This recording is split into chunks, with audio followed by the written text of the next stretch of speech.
Hello everybody, it's Uncle Matt, and I'm here to read you another bedtime story. And today's bedtime story is The Berenstain Bears, Trouble at School by Stan and Jan Berenstain. And this book was copyright in 1986. Trouble at School. When a problem at school is kept secret too long, it can grow till a cub thinks that everything's wrong.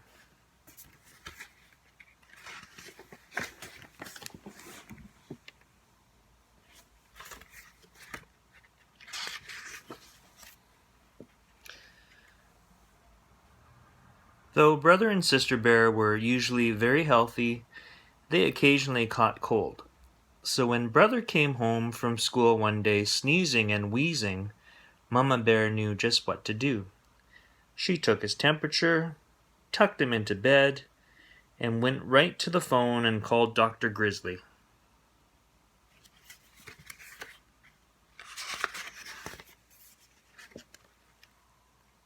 Sneezing and wheezing, and a temperature of 101, said Dr. Grizzly.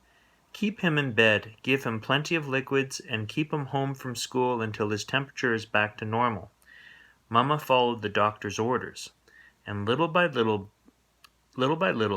brother's temperature began to go down. I feel a little better, he said. May I get out of bed?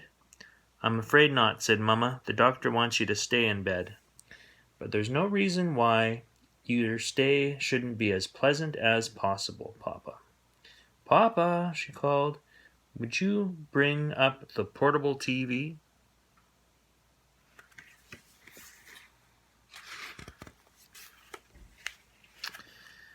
The portable had a remote control, and pretty soon Brother was having a fine time switching from one cartoon show to another. When he tired of TV, he got out his comic books, and when he tired of those, Mama brought him his dinosaur collection. There was no doubt about it. Except for his sniffles, Brother Bear was having a pretty good time. So when Sister Bear brought home a folder of schoolwork for him, he hardly looked at it. He was much too busy having fun.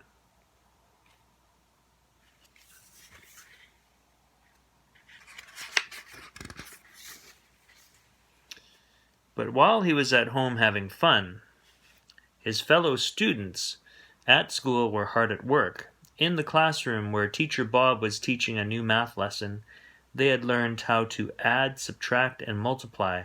Now they were learning to divide. On the soccer field where Coach Bruin was getting the team ready for the big game against Beartown, Cousin Freddie, he called, take Brother's place at forward. He's out sick. Yes, sir, said Freddie. This was the chance he'd been waiting for. It wasn't until Brother was all better and ready to go back to school that he remembered the folder of work. Oh well, he thought, I'll study it on the bus. But that's where he heard about Freddie and the soccer team. He was so upset he forgot all about studying.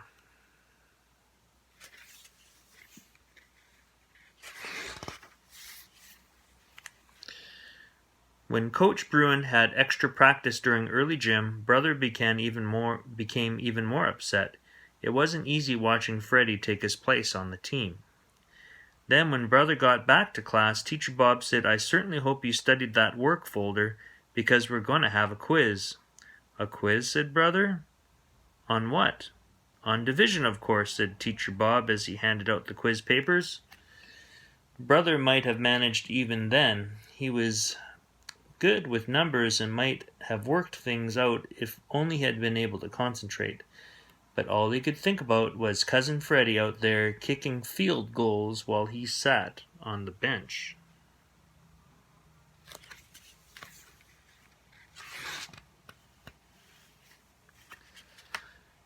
The quiz was a disaster. Not only did Brother get every problem wrong, but Teacher Bob wrote on the paper, very poor, must be signed by parent. Brother didn't know which was worse, the soccer mess or the quiz disaster.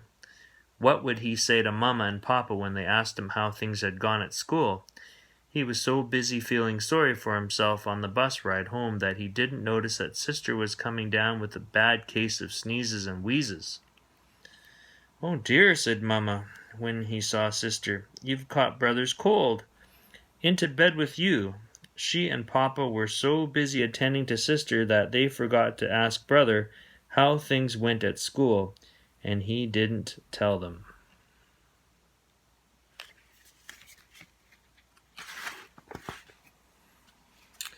And the next morning, when the school bus came, brother didn't get on the bus. He hid in the tall grass until the bus was out of sight.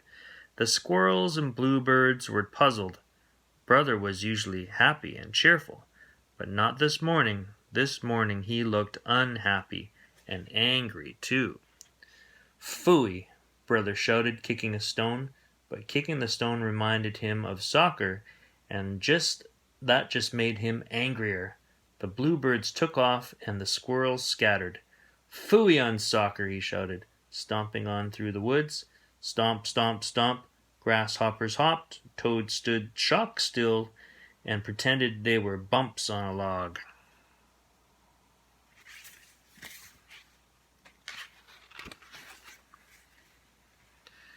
"Phooey on school!" brother shouted, stomping out of the woods. Pansies hid their faces, ladybugs flew away home, and he said, reaching into his school bag, "Phooey on division!"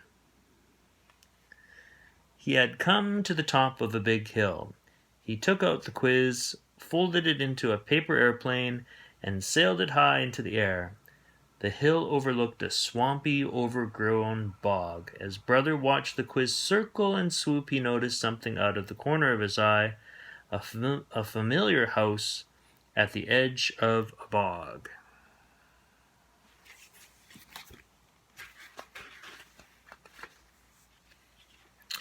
Grizzly Gramps was working on a ship model when he heard the knock.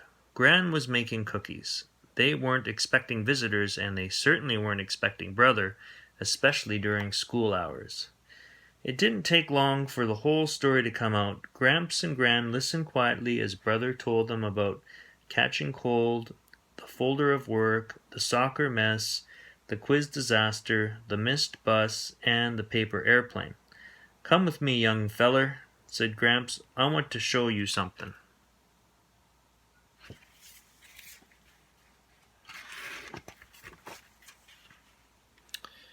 Gramps took brother by the hand and led him deep into the bog. "There," he said, "that's what I want to show you." It was a very old wagon sunk almost out of sight in a muddy pond. "How did it get there?" asked brother. "It wasn't easy," said Gramps. "I went to a lot of trouble getting that old wagon into this swamp." Then with a twinkle in his eye, he said, "Just the way you did getting in over your head at school."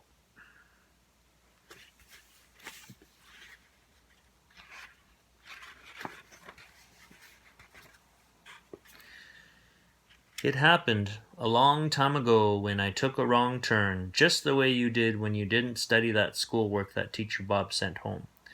Well, instead of admitting my mistake and backing up, I just pushed ahead until I was so deep there was no getting out, and you lost the wagon," said brother. "Yep," said Gramps, "but I learned a valuable lesson. If you find yourself on the wrong road, don't just keep on going until you're in over your head.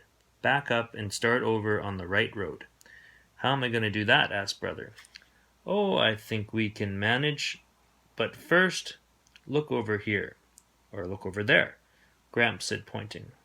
There it was, the paper airplane caught in a berry bush.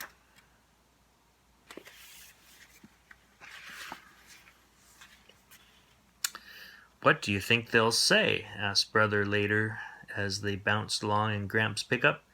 "We'll find out soon enough," said Gramps, pulling to a stop in front of the big treehouse. "And let's not forget Gran's bag of cookies. They're her finest." Mama and Papa weren't exactly pleased when they heard about the big mess brother had gotten himself into. But they didn't holler and pound the table either.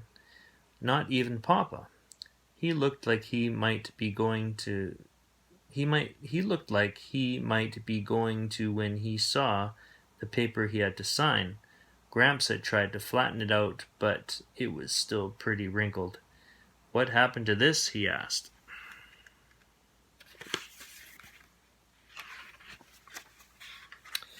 "Oh," said Gramps, "it just sort of got folded a bit." That's when he brought out Grans Cookies. There were 10 of them. "Let's see now," he said. "There are 5 of us counting, sister. So how many cookies do we each get?" "2, of course," said brother, dividing them up. "Don't look now, young feller," said Gramps with a wink, "but you just divided 10 by 5. "Is that all there is to dividing?" said brother. "That's all," said Gramps. "Come along," said Mamma in a no-nonsense voice. "Where are we going?" asked brother. "To school," Mamma said as they got in the car. "But it's so late," protested brother.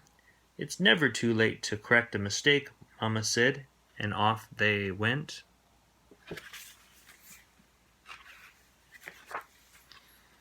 Brother got to class just in time for a retest. The class hadn't done very well on the division quiz, so Teacher Bob was giving them a second chance. Brother really concentrated and did much better.